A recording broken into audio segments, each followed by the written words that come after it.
Howdy. Welcome to this week's Fireside Chat.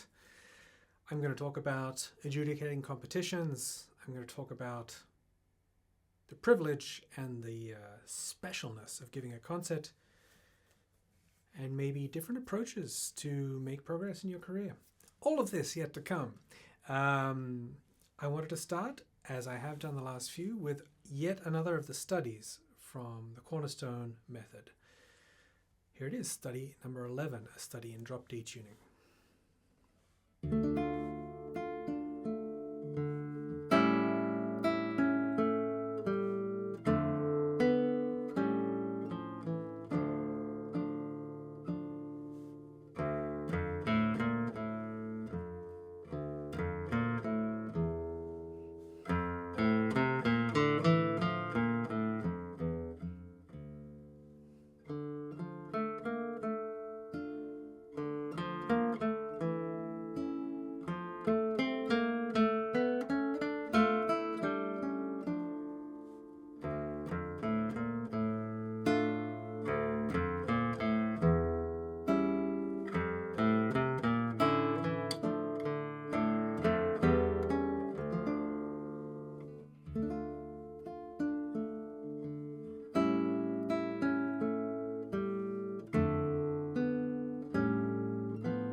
Some of you have asked about where to get these studies, and thank you for your interest.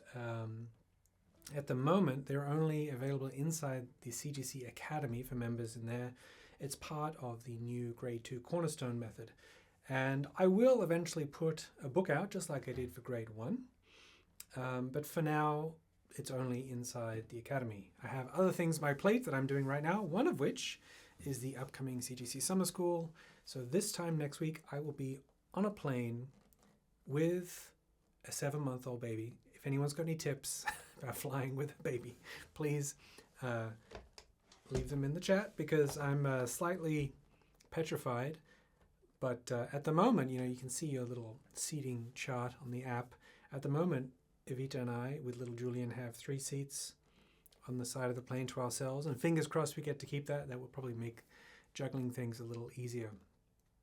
But as we were changing, so Julian, my little baby, sorry for the aside, but he's getting very hard to pin down now when you're changing his nappy. He wriggles around and he's very strong, lots of torque in that wriggle.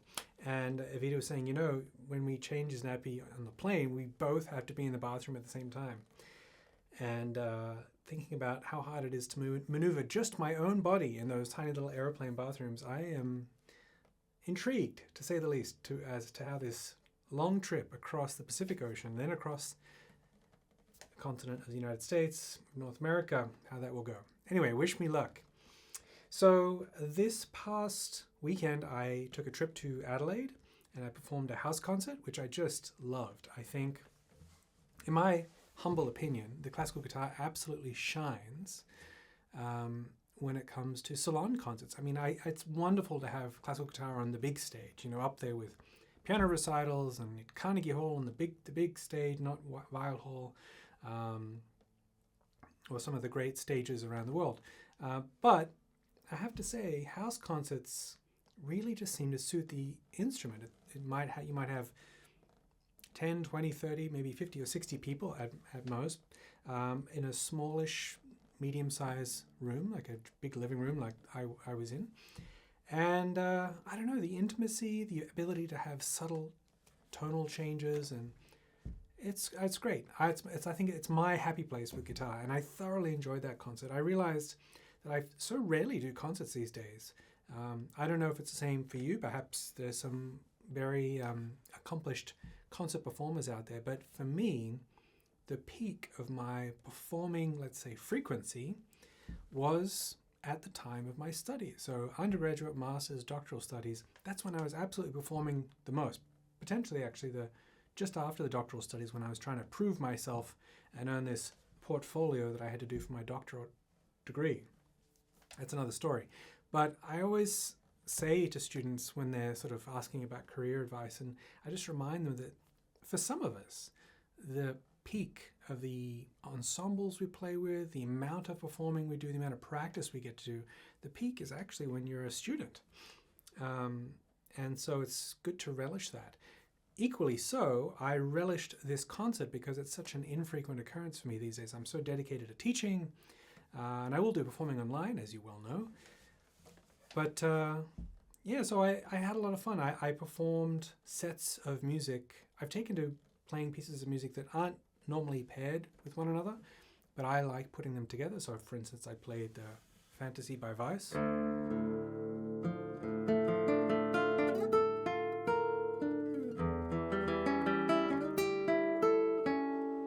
Followed by two bagatelles by William Walton. Many, many years apart in their origin, but I think they worked quite nicely. They offer a contrast, and for an audience, usually these audiences are made up at least half of classical guitarists, so it gives them a little bit of a fresh perspective at the very least, if not for some fresh repertoire as well. Yeah, so that was wonderful. The next day, the real reason I was on this trip was I was asked to adjudicate an Eisteddfod in Adelaide. Now, an Eisteddfod, maybe someone else in the chat can tell me the reason that in Australia, maybe in England as well, or in the UK, they use the word Eisteddfod. I believe it's a Scottish word. Just as a type of competition where it's not all open. It's sort of, under 14s, under 17s, which is, I guess, common in sports more often than music. And then an open one, and then they had ensemble. And there was under 11s as well, which was very cute and inspiring to see such young guitarists get up and perform. But I was the only adjudicator. It went from 10 a.m. to 5 p.m. It was a long day. And, all I really want to do is applaud these young performers for focusing, putting in the time and effort, getting up there and performing. And my least favorite thing to do, and last time I did this, I swore I'd never do it again, but I guess over a period of 10 years, I've kind of forgot that oath I gave myself. And so the thing I least want to do is make people upset or disappointed with their efforts. So it's actually not an enjoyable experience for me because I don't want to.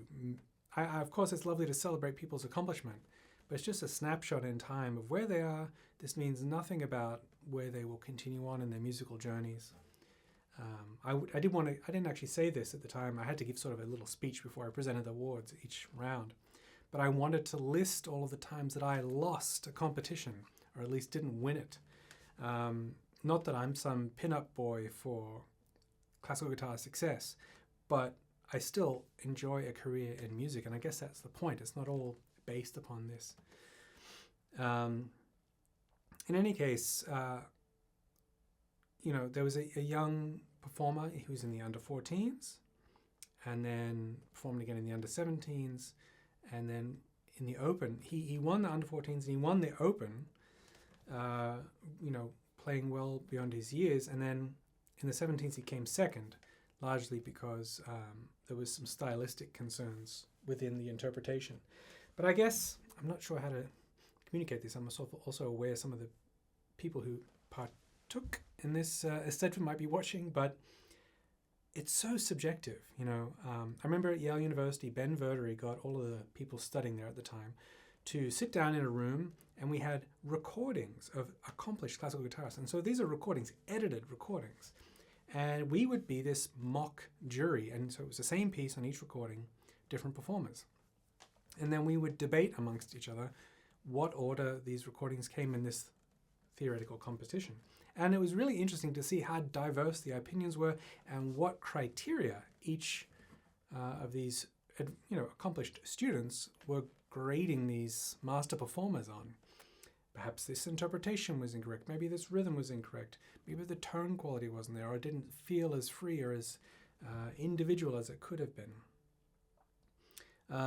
For me, I'm not a mistake counter. That doesn't really make me enjoy or not enjoy a performance. I like musical expression.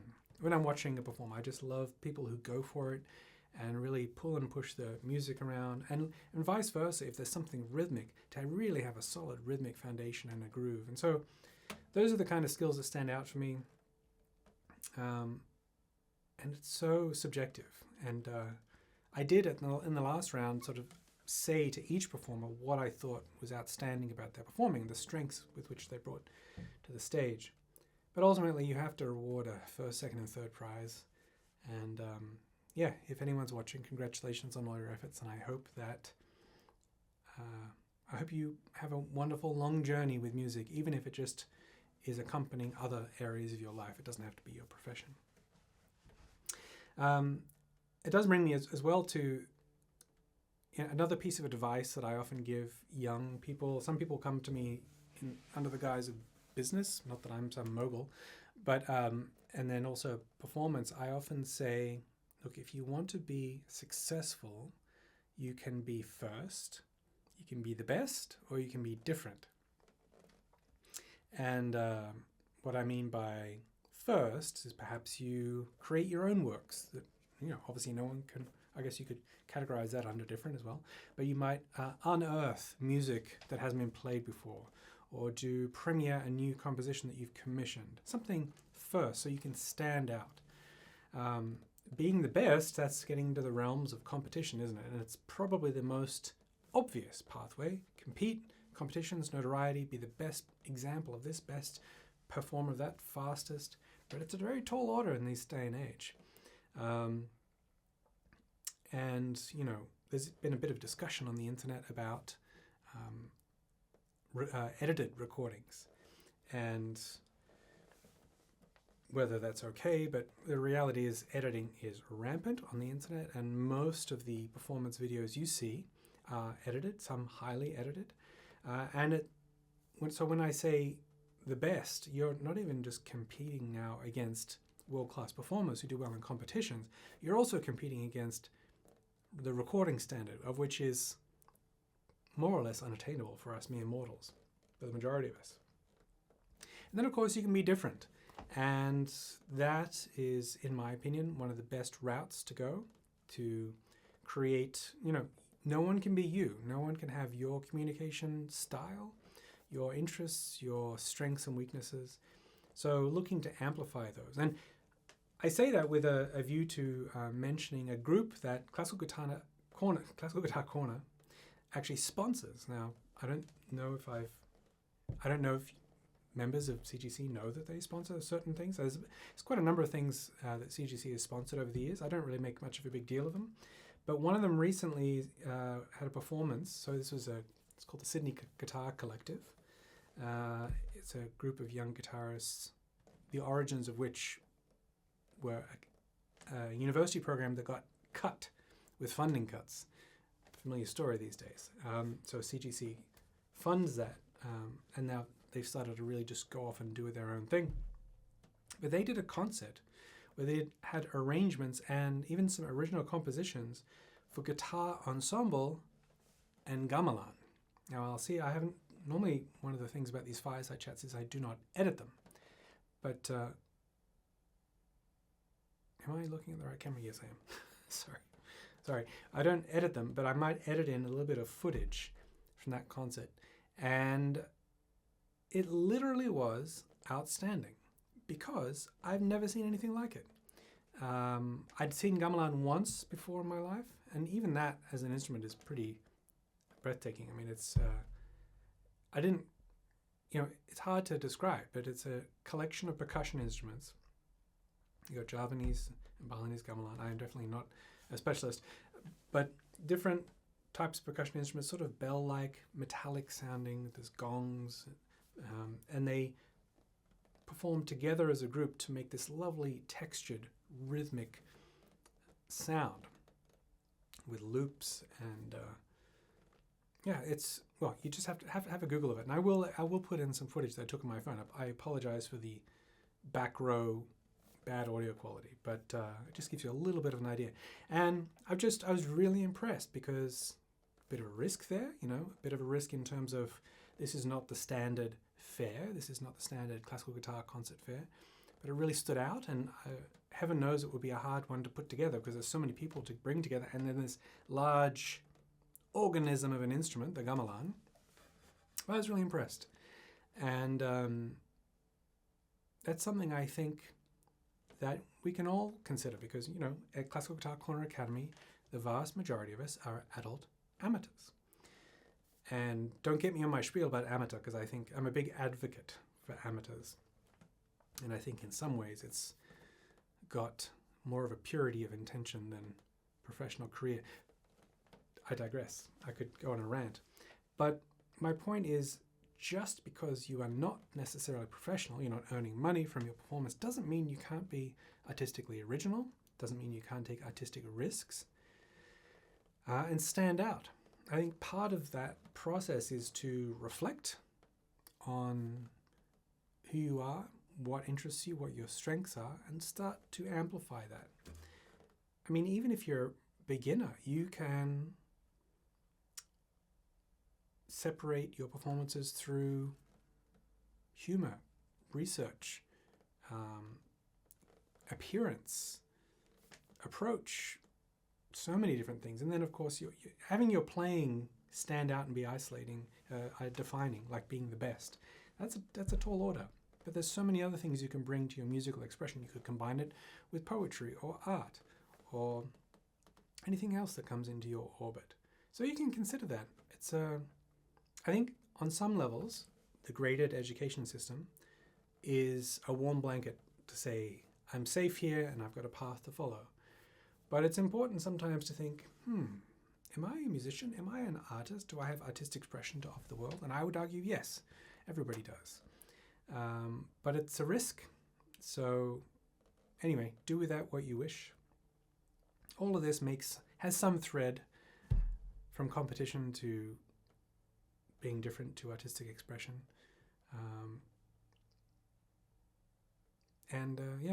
So I'm off to the United States. I'll be running the summer school in the second week of June.